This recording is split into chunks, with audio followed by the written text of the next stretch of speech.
At the request of our viewers, we're doing something a little bit special today. This is, a special podcast in English, which is a little bit different from and in this podcast, we're going to be speaking about something that grabs my attention a lot. We're going to be speaking about the idea that nobody is coming to save you, and this episode isn't meant to scare anybody or to, frighten, even though it may very well be the case, but it's meant to wake you up, because the moment that you accept that truth, that's actually when life starts getting easier, in my opinion. Now, I have a question for you guys. Would you rather have a hard truth or a soft lie? I would say that successful people choose, in this case, a hard truth, and that's actually what makes it easier for them. Most people grow up believing that at some point somebody is gonna step in and save them. Somebody like a boss or a mentor or a government or a friend, etc. But I would say at the moment that you choose, the soft lie, you'll realize something very uncomfortable in this case. And what do you think about that, Anthony? I think it's very true. I mean, it's not a coincidence that most people that would like to have that soft lie tend to end up depending on their government or needing that assistance. And those who choose the hard truth at a younger age, they tend to become more successful, and that's not a coincidence. So I wanted to ask you, Adrian, when would you say that adulting starts? It's a good question. Is it a certain age? I wouldn't say that adulting starts when you turn 18, or I wouldn't say that adulting starts when you graduate or even when you start making money. I would say that adulthood actually starts when you realize the concept that nobody is coming to save you. Now, let me ask you, what do you think about that? I agree. I also would find that to be true because at the end of the day, if you're sugar-coated the truth your whole life, are you considered an adult? I wouldn't say that, because when you're an adult, you're seeing the world firsthand. You could always remember what your parents taught you as your foundation, but it's not until you start seeing the world for yourself and start realizing that whatever decisions you make will end up becoming consequences to yourself, and that you could follow whatever decision you choose to have. That's when you become an adult. Did you ever have teachers in high school talking to you about the fact that they're currently reviewing your homework, and they're currently reviewing your quizzes, and they're currently reviewing your tests, and they're currently interacting you? But in college, it's not going to be like that. No. In college, but did you ever have teachers that tell you that they will say, nobody is coming to save you in college. Oh, yeah. Nobody is going to come and, review all of your homeworks and try their best to give you a good grade. No, it's either you did it or you didn't. Yeah, because I guess the difference would be like in high school, if you weren't doing good, then they can call your parents. 100%. And in college, at the end of the day, you have people that go straight out of high school that are like 19, 20 years old. And then you have some people who are well-grown adults that obviously who's going to call their parents to let them know that they're not showing up for class. But isn't that interesting? That idea, we could tie it into this podcast, because it completely reflects onto life. Nobody is coming to save you in life. In the same way that your high school teachers would tell you the same thing about, your college experience, that it was going to go very bad for you or very good for you if you realize that concept. Exactly. If you want to meet the best insurance agents in Miami, do not miss our podcast, and do not forget to give us a call if you want to save money on your insurance at 305-786-0001, South Florida 1. Entonces, una pregunta para ti. Yes? When do you ¿Va a ser en español o en inglés? No, sorry. Spanglish, just like my... No, you can do it with Let's do it in English, so because we're doing this podcast in English, I want to respect the... So, quick question for you, Lil. When do you feel like you could say that you could see that adulting started for you?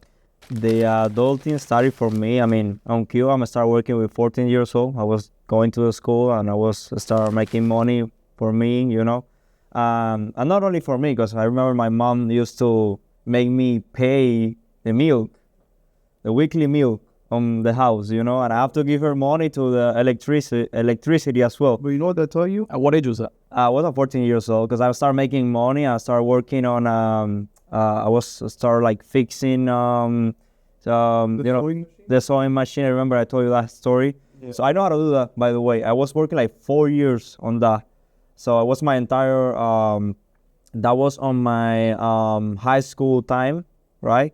So, and I was working, and this is completely different, I would say, than every country. Cuba and USA, people here, like, I mean, you with 14 years old, I think it's illegal for you to work. You can work. Work, but I mean, how likely is it that somebody would have their child working at 14 years old? I thought somebody would hire you at 14 years old. Yeah. I don't think no one's gonna hire you at 14 years old. That was a good friend of my dad. That we have like a little place to fix those machines, and he just helped me with that. I learned that profession.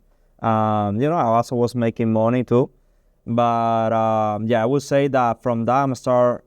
I think it taught you responsibility too, honestly, because if at 14 years old, you were already learning that the money that you were making wasn't just for you to buy toys and candy. It was for you to have a responsibility at your house to pay for the milk. So, yeah, my mom was a single mom, so also that's what she was like, hey, listen, I need your help, because it was a little bit tough. What else did that teach you at that age, at 14 years old? That no one's gonna come to save you, bro. Mm-hmm. And what else? It was hard. It was hard. That were other people your age at that point in Cuba also working? Not for the most part. Not for the most part, but a lot of them was working, but not for the most part. With me, it was completely different. I was trying to make money because my mom couldn't give me money to go out and hang out with friends and all that. So I have to make my own money to be able to becoming independent. I was also buying my shoes and all that to go out. Your shoes and your shirts and your clothes. Yeah, you were buying your clothes to go out at 14 years old. Yeah, my mom also was buying me clothes, but most of the clothes was by me, because it was a different situation. So I think Leo is one of those people that we were talking about, Adrian, that had the hard truth. I'm the younger age. That's better. I mean, and you could also agree. I mean, would you prefer that you had everything sugar coated for you when you were little and that everything was just perfect, or would you rather start learning about life? I prefer the way that I did. 100%. Like, And if you're working at 14, at what age did you come over here? I came with 22 years old. I made a huge decision doing that. I was literally on Cuba, and I get the opportunity to come here by myself with a friend, with a cousin. My mom was here already. My dad was in Cuba too, but I came by myself, crossing a little border. Another topic that it's a little bit off topic, but it could tie into this. What was your sport when you were growing up? What sport did you play? What sport? A lot of sport. I was playing soccer on the beginnings of my life, I would say. But you were also fighting. On the last boxing, right? I was boxing with Eloy. That's basically what I was doing, because in Cuba is different than here. Right, you gotta resolve the problem on the street, but I never have fight on the street, honestly. I'm a super tranquilo guy, Yes, sir. Yes, sir. So, where would you fight if it wasn't on the street? Where would you fight if it wasn't on the street? On a gym. In the gym? On the gym, yeah. I was training sparring. Yeah, I was a training sparring, yeah. What did fighting teach you about responsibility, about execution, about this training, about discipline? Yeah. They literally wasn't show you like step by step. You gotta be like this, you gotta be like that, because basically, they didn't have like those like meetings to speak about this, right? But the sport show you some stuff. I would say respect for the 100%. Other people. I agree with that. But respect, and I know fighting teaches you a lot more than just respect. I think it teaches you the power that you can have on another person too. And honestly, when I was fighting, bro, I used to walk on the street like completely sure of myself. Like if someone come to me, you're gonna get knocked out. Like I was thinking on that. Look at it. Okay, but that's what do you want me to say? At 14 years old, you were learning how to fight and you were walking around confident now. No, I wasn't trying to make any fight with anyone. Looking for the fight. No, hell Sure no. of yourself that if somebody But did. yeah, like I was like sure of myself, you know. Let me ask you, I was sure. what sport did you play?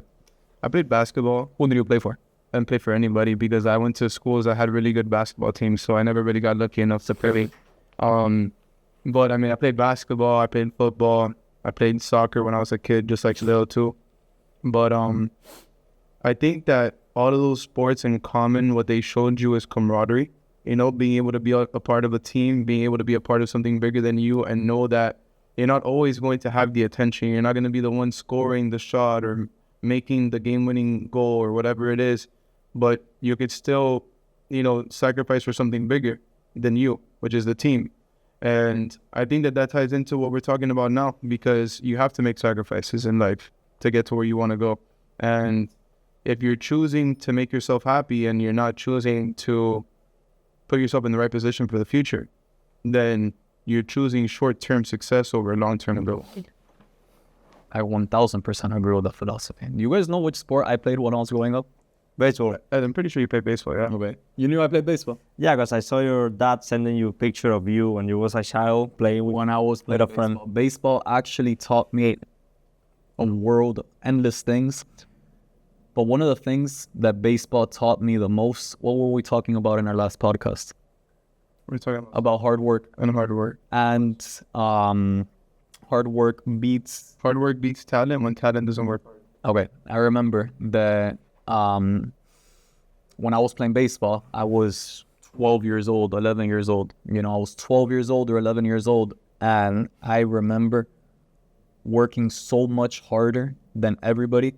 I was 12 or 11 years old. And I would have no days off. I wouldn't stop.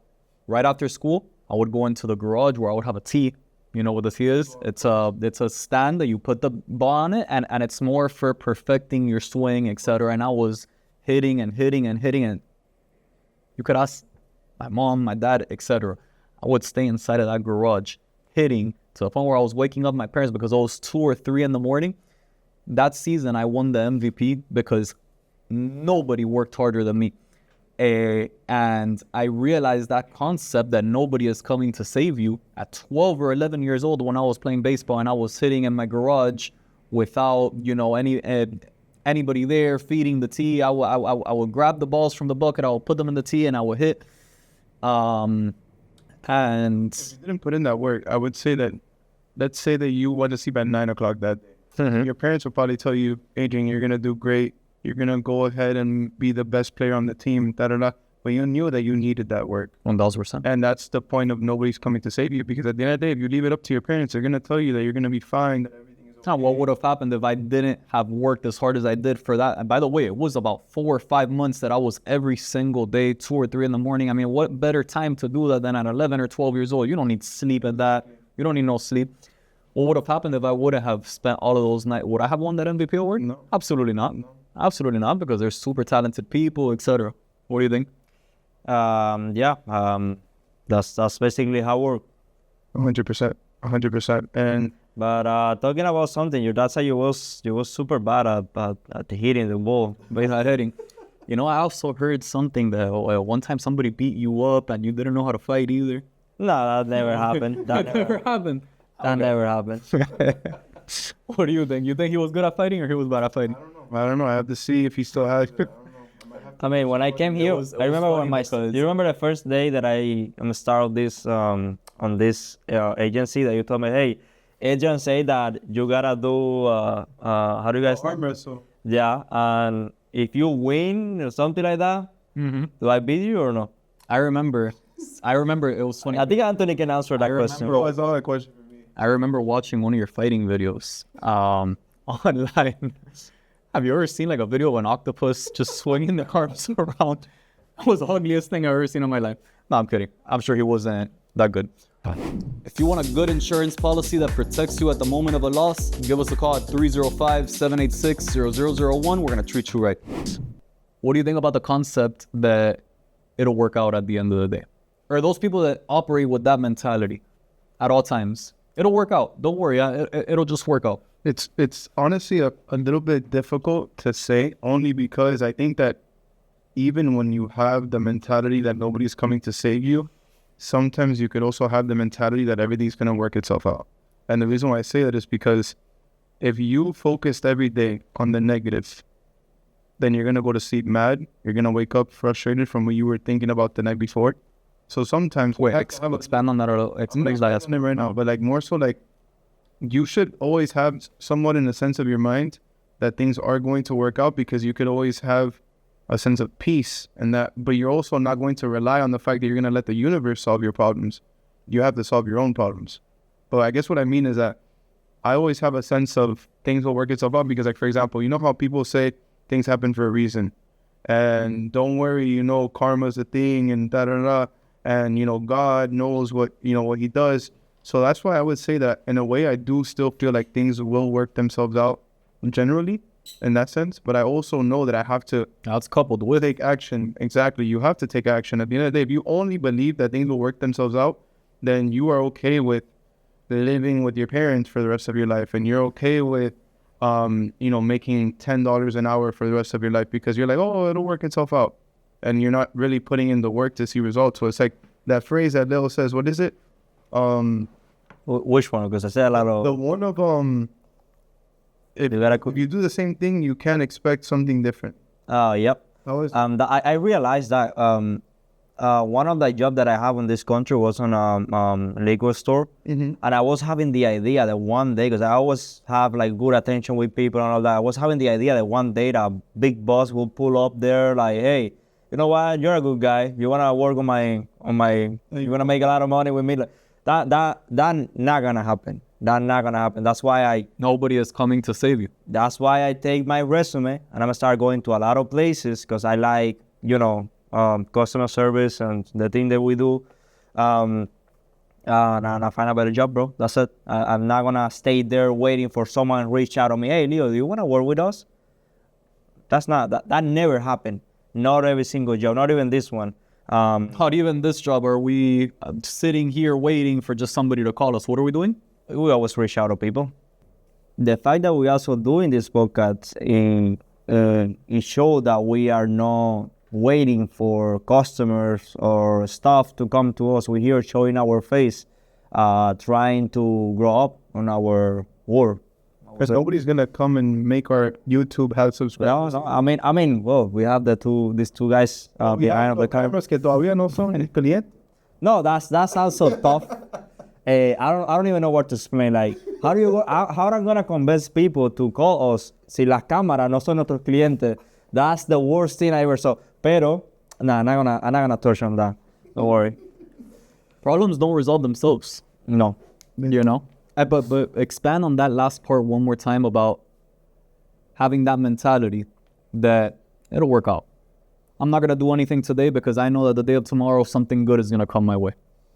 Not even with my English. Not even with my English. You have to add that part. I mean, I have to add it, bro. I like that. I've been in this country for 3 years, right? I think that I never went to any school to speak English. So my English is not... I take the English on the street, basically. Do I have that mentality that I'm out in Miami, so I don't need to learn English because here everyone speaks Spanish? Of course not. If I want to grow up, I have to speak the language from the country that I am right now, right? So it's not perfect, but I mean, it works. Because I help customer in English. I call Geico, I call Progressive. I do everything, you know. I think learn English also opened me the door to be this type of job as well. You know, imagine me speaking only Spanish. So you would be stuck at whatever that could allow you to have. Yeah. And you know what you said right there is basically how realizing that nobody's going to come to save you is freeing, actually, because instead of choosing, how we said earlier, our question of would you rather have a hard truth or a soft lie, for those who chose the soft lie, they probably will not realize it until it's too late, the hard truth. But it's freeing to know the hard truth, because wouldn't you rather know the truth so you could start working towards what you would want, instead of waiting until one day you're in a hole too deep to come out of? So I think that time doesn't fix problems. Substances don't fix problems. Crying doesn't fix problems. What fixes problems? Action. 100%. Action. Just like you weren't waiting for somebody to come and teach you English. You weren't waiting for, no, what'd you do? You started putting on audiobooks. You started learning. No, not only that, I'm gonna start speaking with my English. How long did it take you to learn your English? I would say like a year. 100%. I'm still stuck at this point. I'm not getting better, but at least, but I would say, I was listening like some podcasts and stuff like that, but what helped me was speaking with people. I know that my English was super, super bad, but I didn't care. I was like, okay, I know that it's gonna be a little bit embarrassing right now, but I'm gonna be more embarrassing if I'm already 5 or 6 years on this country and I don't speak anything. 100%. Right? So that's also what helped me. And what about that last element that you added into their embarrassment? How do you deal with embarrassment? What do you do? You gotta be comfortable. You gotta be what? Comfortable in? On the comfortable. 100%. And I agree, I completely agree with that philosophy. And why do we say that philosophy?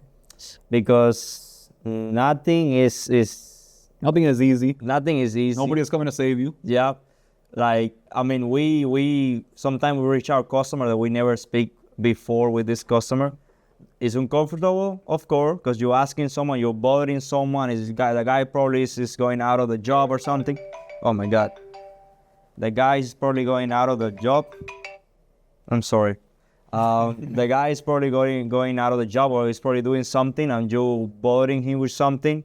That is uncomfortable. Of course it's uncomfortable, but you gotta feel comfortable on that scenario, In that space. Yep. You have to be comfortable with the uncomfortable, and at the end of the day also, would you rather be comfortable and not grow, or would you rather be uncomfortable and grow? That's what you have to ask yourself. It wasn't comfortable to me, like do my my resume. I'm start knocking doors and trying to find a better job and trying to find a better a better opportunity for my life. It wasn't. No, it's you feel like a little embarrassing to knock a door. Hey, also like as you did it, you didn't grow more comfortable with it. Obviously, the first door that you knocked, you were probably scared, but then you start getting better and better. Yeah, and better, of course. and you had to. Yeah.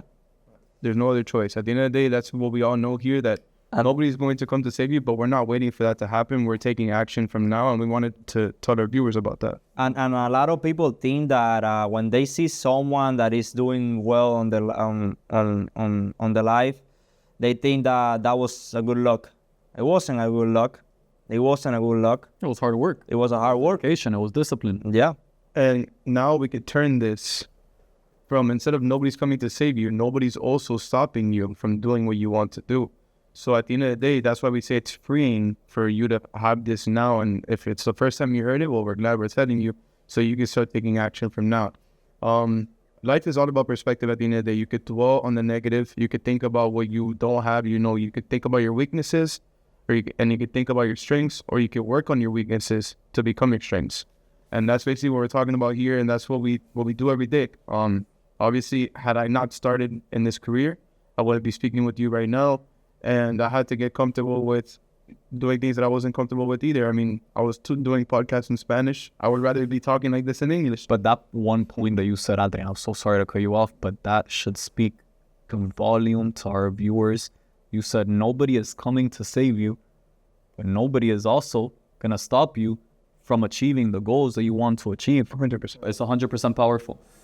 How could we tie this into insurance? How could we tie the fact that nobody is coming to stop you into what we do in our daily operations, or into us helping the clients that we help, or saving the thousands of dollars that we save daily on insurance? Well, okay, nobody's coming to save you. Well, I mean, if you don't have a good insurance agent like us, nobody's coming to save you to tell you that you might be having multiple policies active right now.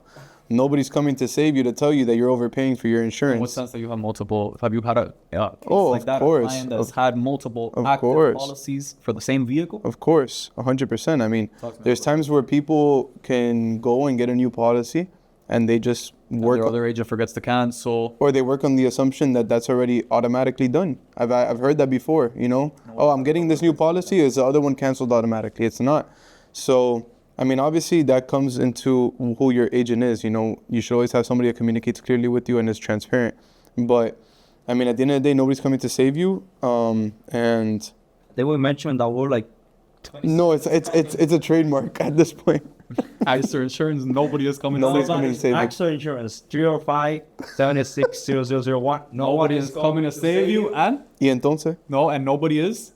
stopping you. Nobody is Can going you save money, but I mean, our number is right here. You guys can just need to reach out to us and ask on Spanish. Hey, hablo español, I don't speak English. Okay, perfect. They're gonna pass you to me, and you know, we can help you save. A quick pause from this. Truly and realistically speaking, and speaking with the most transparency as possible, how much money would you say that on average we save our customers daily? Leo, you can go first. It could range.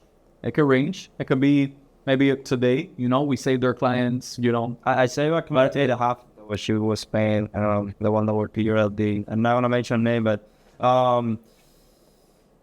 I've saved in one instance, and this was 2.5 months ago, 3 months ago, something like that. One client in one day, $40-something thousand.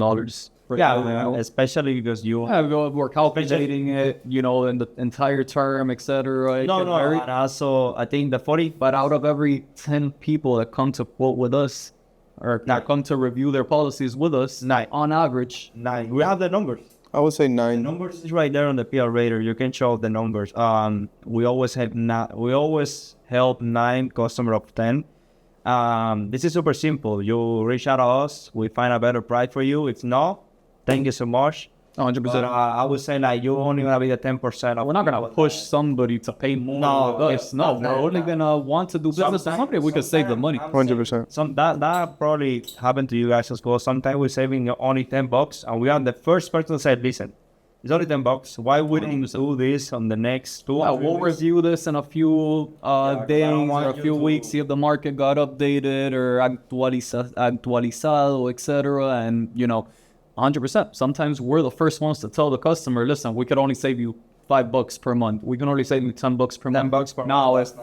if the customer is with a particular company that we know based on our knowledge and based on our product expert, you know, that the customer currently has a lower, non-standard, smaller insurance company, but we have the same price with one of the top insurance companies in the entire world, we're going to explain that to them. Of course. However, that's basically never the case. Most of the time we could save our customers hundreds of dollars on their auto insurance policies. We could most of the time save them thousands of dollars on their commercial trucking insurance policy. We save a lot of money on trucking because trucking is usually like huge. It's a huge operation, and it's a huge. No, it's a huge premium. So I think you are a client, right? That you say that client. I was just called 40 something. It was $4,000 times 12, which right now is $48,000 per year on their commercial trucking renewal. That was a cement mixing company, a company that consisted of cement mixer trucks that they get their bread and butter from concrete. And they had 5 trucks on their current policy, or 4 trucks on their current policy. And their renewal offer was coming in at $8,000, and I was able to bring them down to $4,000, putting them with a better insurance company, better coverages, and a price that, $4,000 is a salary, bro. $4,000 is a salary, bro. It's a salary, realistically speaking. Tying back into the subject in today's podcast, what do you think, Anthony, about the men or the women or the people that realize this concept early? I think they tend to do better in life. I mean, at the end of the day, nobody has a certain path of success. Success isn't the same definition for me, for Adrian, or for Leo. Success is, perspective as well. But I would much rather have the hard truth. At the end of the day, I think that it's better to work like that, to work having all the knowledge and being able to make your own decisions, knowing that you're the one that's impacted by them, rather than being led lies. I mean, there's times, for example, sometimes your parents will instill fear in you to avoid you from doing things that they don't want you to do. So they will lie about something just to get you to not do it. But truly, you could be the first person in your generation to realize that that's actually not a bad thing to do. So for example, like if your family was always scared of doing certain things, taking risks, you might be the first person in your family to take risks.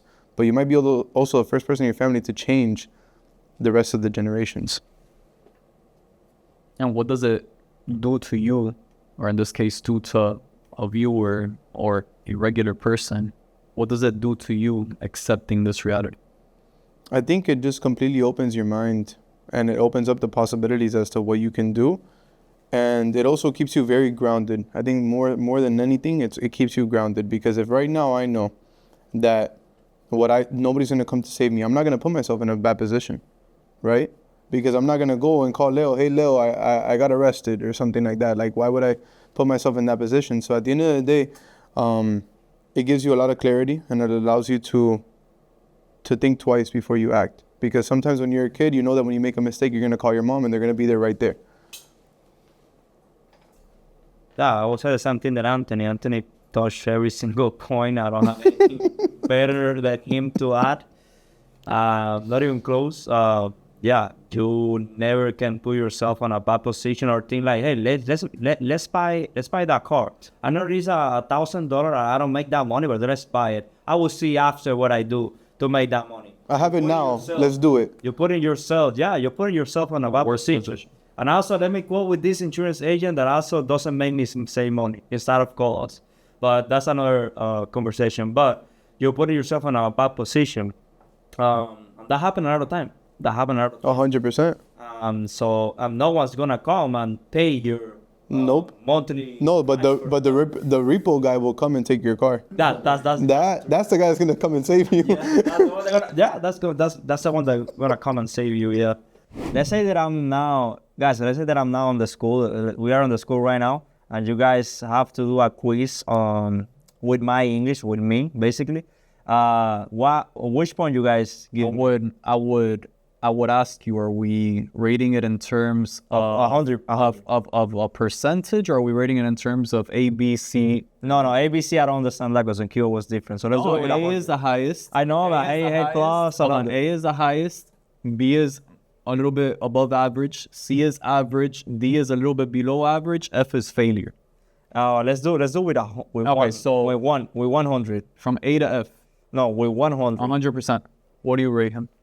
100%? That's trash. I think I will give Leo a solid 65%. 65. Oh my, that's But not even in a bad way. It means that he's trying, that he's putting in effort, but that there's room for growth. That's it. 65% is not even half, bro. Okay, Leo. You want the soft line? No. You want the hard No, line? but I did.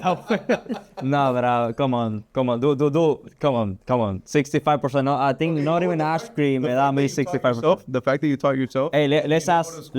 How much you give me? English. A 100 from 100. 100 is you guys. Okay. Don't get mad. No, I'm not gonna get mad. I know that 65 was bad. I think he was. She said that the 65 wasn't bad. I mean, he's 68.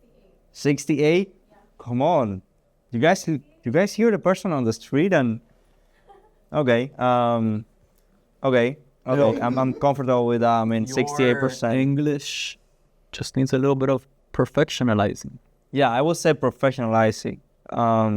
But I think it's bad English. I dream on English. That's good, right? You dream on English. Yeah, I dream. I have some dreams that I'm speaking English. That is the most absurd thing I've ever heard in my life. No, but the people say that when you dream on a language, it's because you already dominate a language, right? Never heard that in my life. That's what people say on Cuba. Like when you're dreaming on a language, you hear that, right? ¿Tú has escuchado eso o no?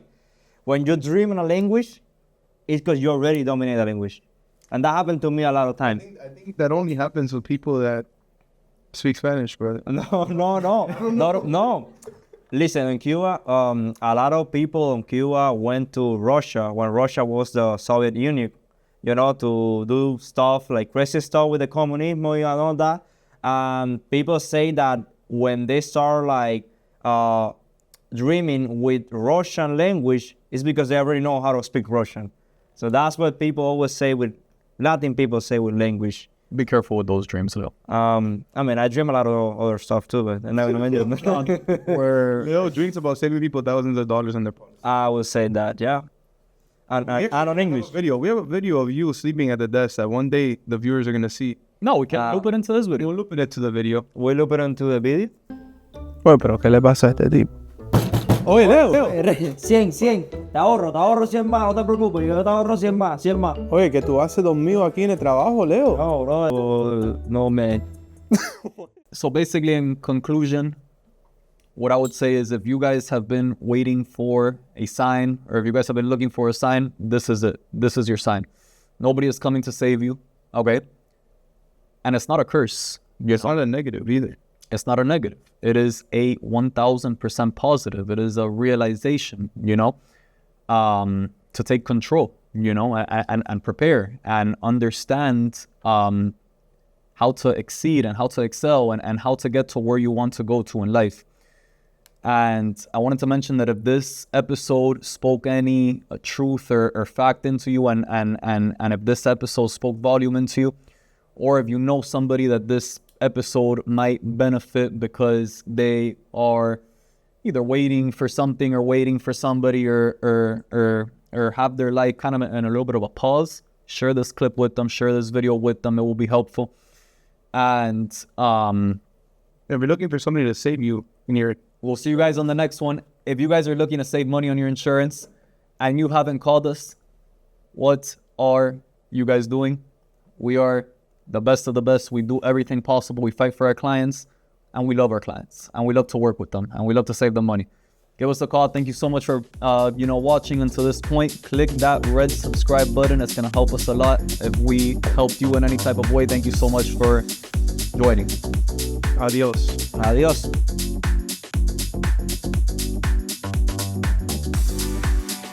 Oye, espérate. Como que 65%, Pipo, si yo era profesor en inglés en Cuba, ¿tú eres loco?